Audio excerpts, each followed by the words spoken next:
Meu nome é Nayane e, junto com minhas colegas, apresento o nosso trabalho de conclusão de curso, produzido por Amanda Macedo Sobral, Camila Cândido de Oliveira, Luana Muniz de Vasconcelos, Nayane Baldassarini da Silva, Regiane Brasilino Silva, orientado por José Odair Trindade.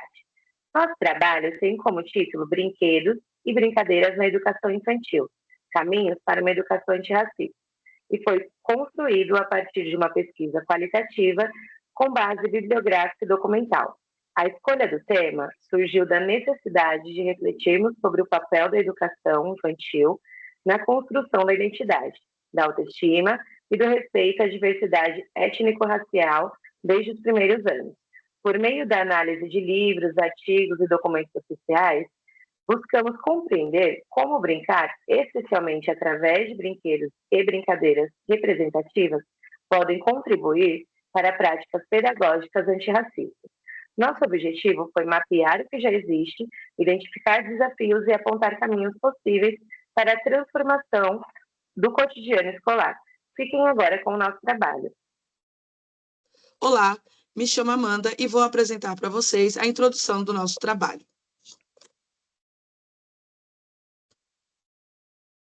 A educação infantil tem um papel fundamental na formação da identidade e na construção de valores das crianças na primeira infância. É durante esses primeiros contatos na escola que se constrói parte da identidade e dos princípios éticos e morais. Nesse contexto, a inserção de prática antirracista se torna essencial, pois é por meio da educação que se pode combater a reprodução de preconceitos e promover um ambiente mais inclusivo. Conforme definida pela BNCC, a educação infantil é a primeira etapa da educação básica e essencial para o desenvolvimento das crianças de 0 a 6 anos.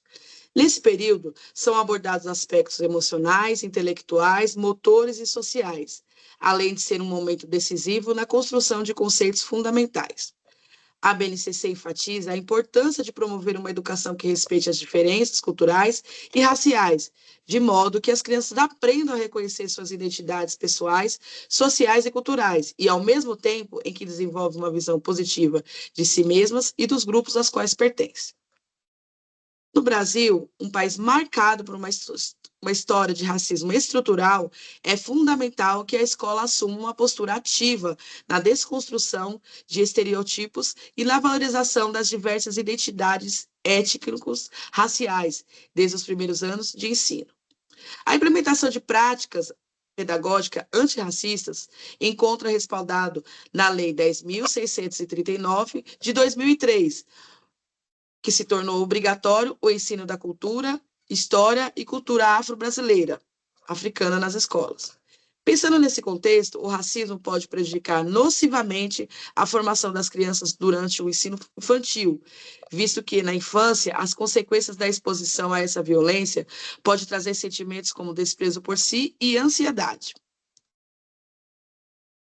Nesse sentido, a inserção de práticas antirracistas nos primeiros anos escolares é imprescindível, pois é nessa fase que as crianças começam a aprender sobre o outro, reconhecem a diversidade e se percebem como participantes de um grupo social diverso. Focando na utilização de brinquedos e as brincadeiras, podemos perceber que as mesmas não se limitam apenas como ferramentas de entretenimento e diversão, mas também pode ser usada como instrumentos de aprendizado e socialização e como ferramenta de suporte para estimular o desenvolvimento infantil e a aprendizagem no contexto escolar. Contudo, ainda existem desafios significativos para a efetivação dessas diretrizes no cotidiano escolar, como a falta de formação adequada dos professores, a resistência de alguns setores da sociedade e a escassez de materiais didáticos específicos. Para Munanga, a desconstrução do racismo nas escolas passa principalmente pela formação docente e pela adoção de estratégias pedagógicas que promovam a valorização das culturas negras e indígenas.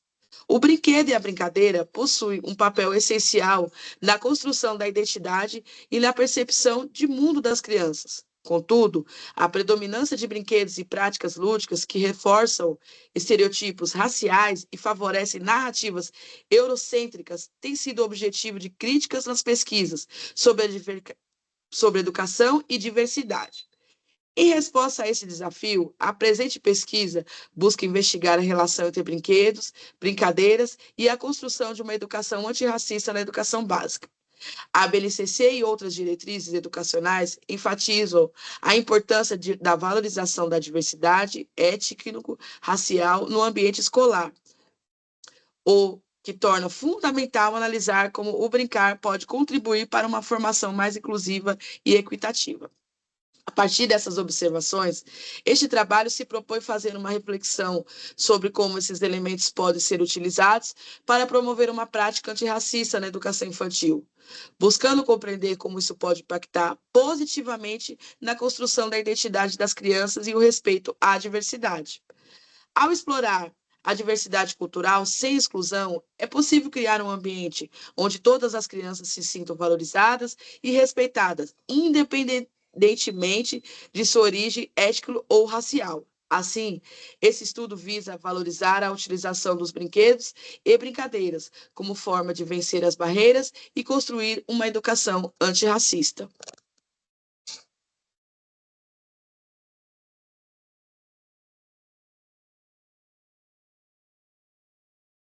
Olá, eu me chamo Camila e, dando continuidade ao nosso trabalho, vou falar um pouco dos objetivos da pesquisa.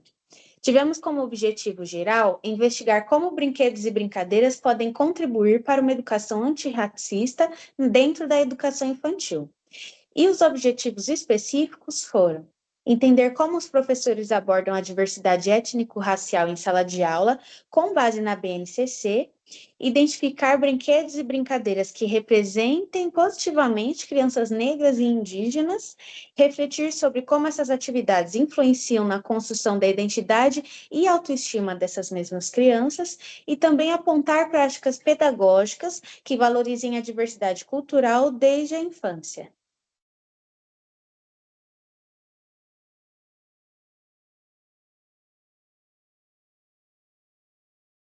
Olá, eu sou a Luana e vou falar um pouco sobre o referencial teórico do nosso trabalho, começando pelo histórico da educação antirracista. Você já parou para pensar de onde vem o pensamento antirracista? Ele nasce como uma resposta direta às violências do colonialismo e da escravidão, que por séculos estruturaram o poder em várias partes do mundo. A partir do século XIX, com o fim formal da escravidão, começaram a surgir movimentos que lutavam por equidade racial e pelos direitos civis dos povos marginalizados. No Brasil, grandes nomes como Luiz Gama, Abdias do Nascimento e Leila Gonzalez se destacaram por denunciar as injustiças que persistiam mesmo após a abolição da escravatura. Eles foram fundamentais para construir uma consciência crítica sobre o racismo. Autores como Frantz Fanon, Angela Davis e Djamila Ribeiro nos lembram que ser antirracista vai muito além de não ser racista. É uma prática ativa, transformadora, que precisa estar presente em todos os espaços, especialmente na educação.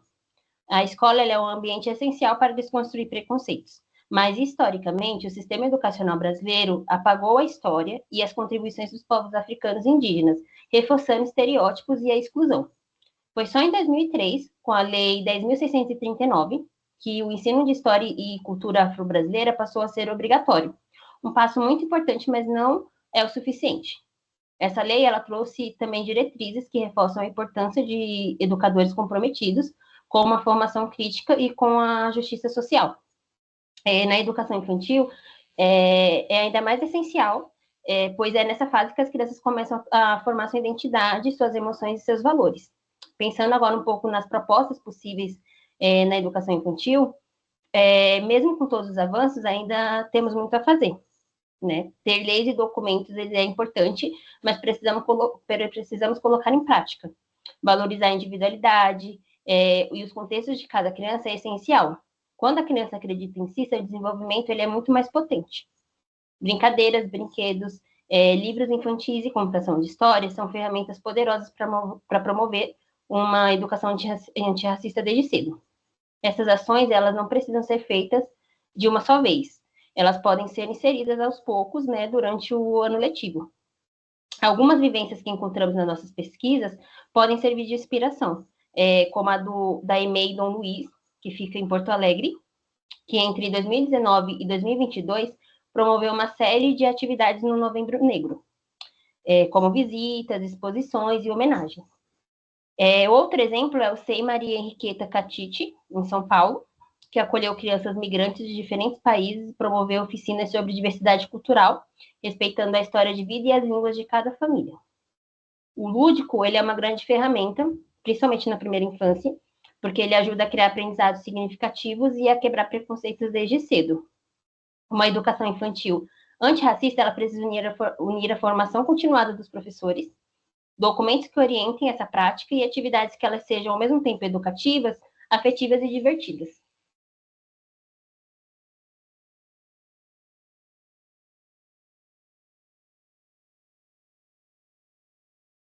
Olá, eu sou a Regiane e eu vou falar sobre a metodologia do nosso trabalho. Este trabalho foi desenvolvido por meio de uma pesquisa qualitativa de caráter bibliográfico e documental, com o objetivo de analisar como os brinquedos e brincadeiras podem contribuir para a construção de uma prática antirracista na educação infantil. Inicialmente, foi realizada uma revisão bibliográfica em livros, artigos científicos, dissertações e teses que abordam temas como racismo na infância, representatividade nos brinquedos, brincadeiras como instrumento pedagógico e práticas educacionais voltadas para a equidade racial. Autores que discutem educação antirracista, ludicidade e diversidade foram referências fundamentais para embasar a análise. Além disso, foram examinados documentos oficiais da educação, como a Base Nacional Comum Curricular, a nossa BNCC, e as Diretrizes Nacionais para a Educação das Relações Étnico-Raciais, a fim de compreender as orientações e políticas voltadas para a inclusão da temática racial no ambiente escolar.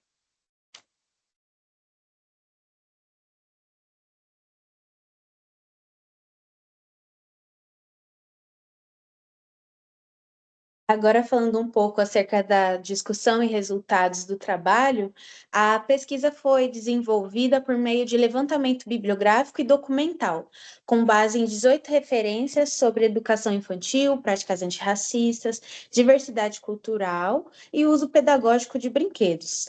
Utilizamos meios de pesquisa diversos, como o Google Acadêmico, Cielo, livros acerca do tema, entre outros arquivos bibliográficos. A seleção dos materiais se deu por palavras-chave, priorizou sempre fontes com propostas concretas e análises críticas da realidade escolar. Através de estudos teóricos, nós observamos que os professores estão começando a inserir práticas antirracistas no dia a dia escolar. Entretanto, ainda se enfrenta atualmente obstáculos importantes, como falta de políticas públicas voltadas a esse tema e também a necessidade de formação continuada. Ficou evidente também que o racismo pode afetar profundamente o desenvolvimento das crianças, gerando sentimentos de inferioridade, rejeição e ansiedade. Quando a diversidade cultural não está presente nos brinquedos e brincadeiras, reforçam-se os estereótipos e exclui-se o pertencimento de muitos alunos.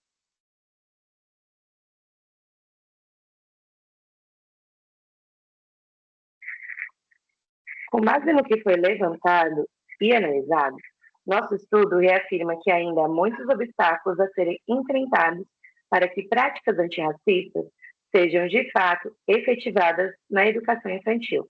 A escassez de materiais representativos, a resistência institucional e a falta de formação docente específica ainda limitam a aplicação de uma pedagogia que valorize todas as infâncias.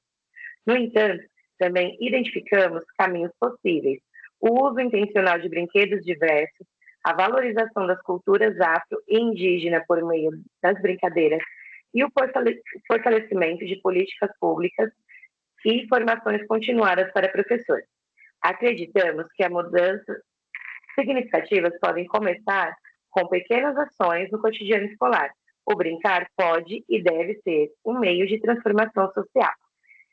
Gostaríamos de agradecer à Universo pela oportunidade de ensino superior e formação de qualidade, ao nosso orientador José Odair Trindade por sua orientação, apoio e disponibilidade durante o desenvolvimento deste trabalho, aos nossos familiares que, com paciência, amor e incentivo, nos motivaram a seguir firmes até aqui. mesmo diante das dificuldades. As nossas colegas de grupo, pelo compromisso, parceria e dedicação compartilhadas ao longo de todo o processo. Cada contribuição foi essencial para que este trabalho acontecesse. E, por fim, a todos os professores que nos acompanharam nessa caminhada e deixaram suas marcas em nossa formação, direta ou indiretamente. O nosso sincero muito obrigado.